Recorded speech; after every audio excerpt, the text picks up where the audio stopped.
Funny enough, guys, worst part about doing these builds for me is making these videos where I outline the builds. It's hard for me to stay on rails, and I don't know if you've ever seen a guy named Z Reviews on YouTube, Zeos. He does audio reviews. Great guy. Love his videos. Check him out if you never have before. Z Reviews does awesome audio overviews, and he cannot stick to a topic to save his soul. He's all over the place. Really informative, really funny, really like his stuff. It's not a knock against him, but I feel his pain. I struggle with the same thing. So let's see if I can do the quick and dirty of this, if we can get through this thing here fast. So I'm not going to do any more builds for a while, guys. It's just too expensive right now with everything the way it is in the world today, the coronavirus and everything else. Yeah, it's super difficult right now to get parts. Everything's way overpriced. Power supplies, motherboards, graphics cards. RAM and hard drives aren't too bad, but everything else is just killer price-wise. So AMD's been killing it lately as well. Great job, AMD. About time. You guys are doing great. Graphics cards and processors. Awesome job. Keep working on your drivers, though. Because of that, their stuff's even more expensive. So I did an Intel build, which suits this build perfectly.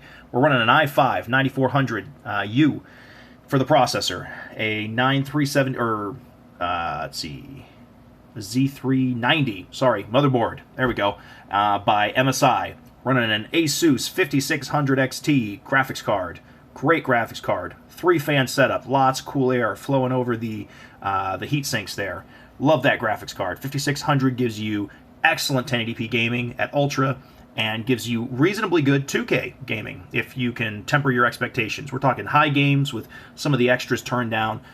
Still looks great, but yeah, this thing's a 1080p beast, and it will get you by for 2K as well, within reasonable expectations. 2 sticks of DDR4, 8GB RAM, and because that board has 4 DIMMs, you could easily upgrade this in the future if need/want. 16 is still great for right now. So no real reason to go any higher than that. Currently, most games, high-end games, are hitting between 10 to 12, even up to 14 gigabytes of RAM, but most of them are not touching the 16 yet. Most. There are exceptions to the rule, but most of them are not. Then we're running a closed water loop for the processor.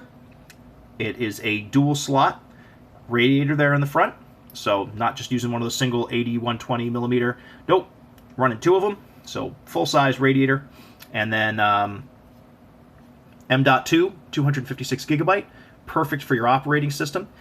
This thing's running Windows 10 Pro, and perfect for your operating system and a couple games too.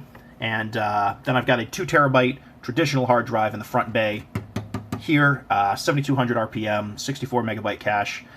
So yeah, fine, works great for your games. And if you've got a game that really suffers from load times, throw it on the M.2. and run that game off of there. I usually put my main 1 or 2 games on the M.2, and a lot of my stuff that I don't play as often on the 2 terabyte, as well as with all my music and everything else on the big guy, and that works perfectly fine. So what else we got going on in here? 4 fans, RGB fans. They're all red, set to red right now.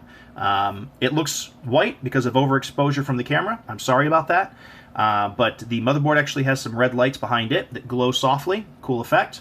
The motherboard itself also has, says Gaming Plus there, so that's lit up, that's cool. And there's a little Rgb strip here on the graphics card, nice.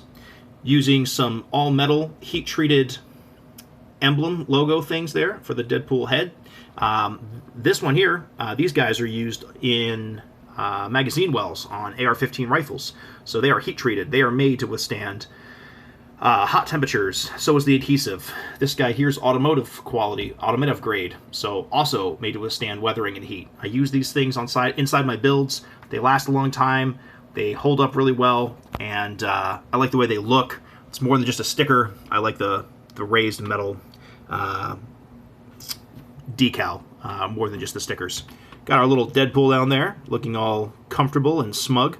Custom cabling for the main motherboard, for motherboard power cables, and for the GPU.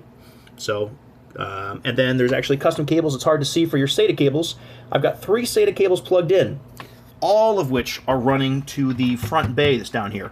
This thing pops off super easy. I don't want to do it because I've got one hand and I'll end up dropping it. but it's got these little ball joint connectors, and this thing, I mean, very little pressure. You could just, one finger easily, boop, pops right off.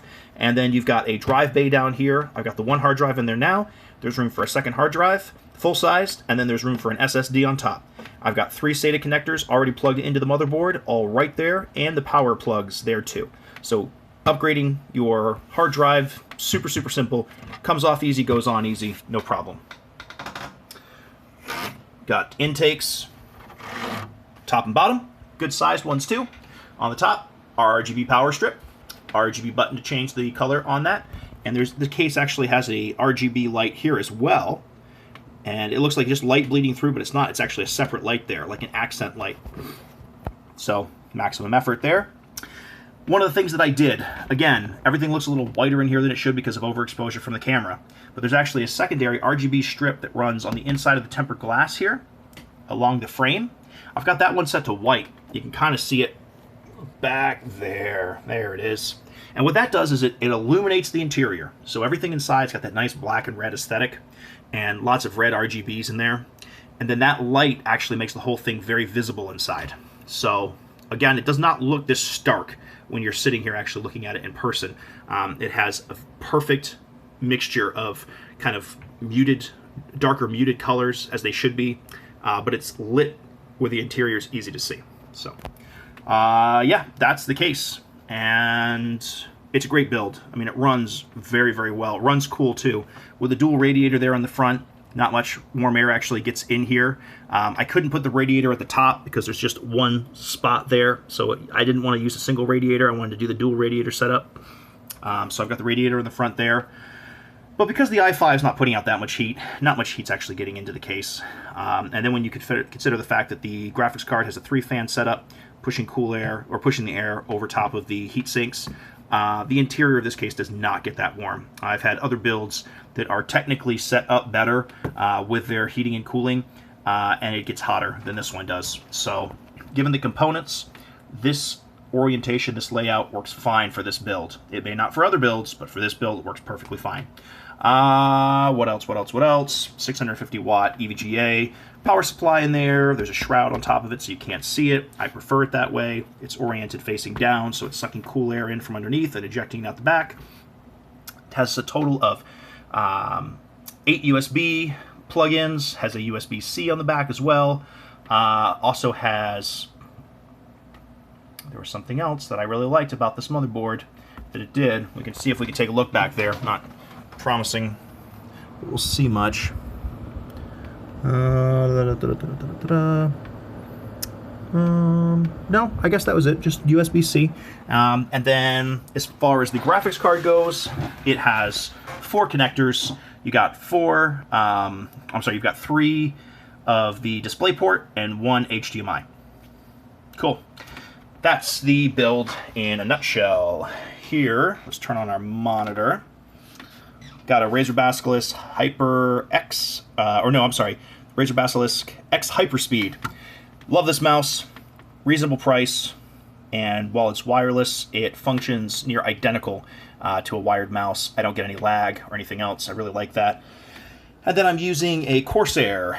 I believe this is the K70, and I really like this one. I've got it set up right now to do the red and white for when you type. It's a nice little effect.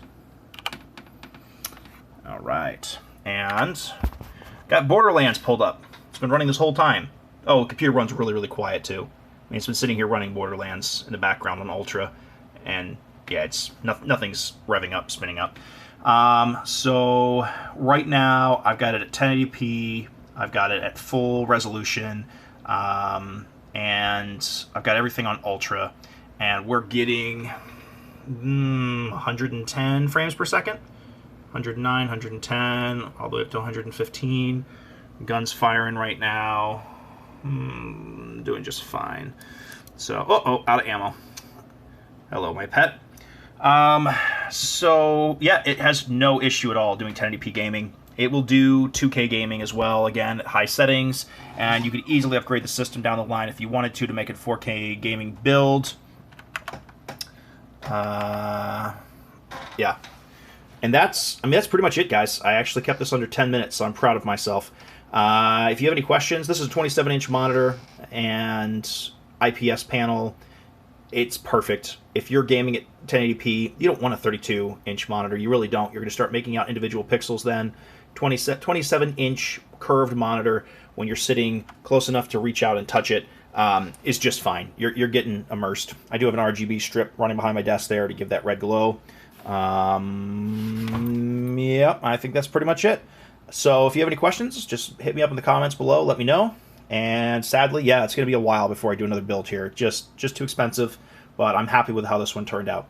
Thanks for watching. Really appreciate it. I usually have these. I'll try to have it linked to the sale page on the Facebook Marketplace. And most of these builds usually sell within 2 to 4 weeks. So usually I get a couple people that lowball me for a while, and I know what these things are worth, and they tell me all the reasons why they could do it better. And my recommendation is, if you could do it better, please do. That's awesome. Congratulations on having that skill set. Put it to good use. And definitely, if you can find the parts for cheaper, go for it. If you have questions on your build, you can hit me up in the comments below, and I'll do my best to answer them. And yeah, guys, thanks again. Really appreciate it. Have a wonderful day. Take care. Stay safe. Bye-bye.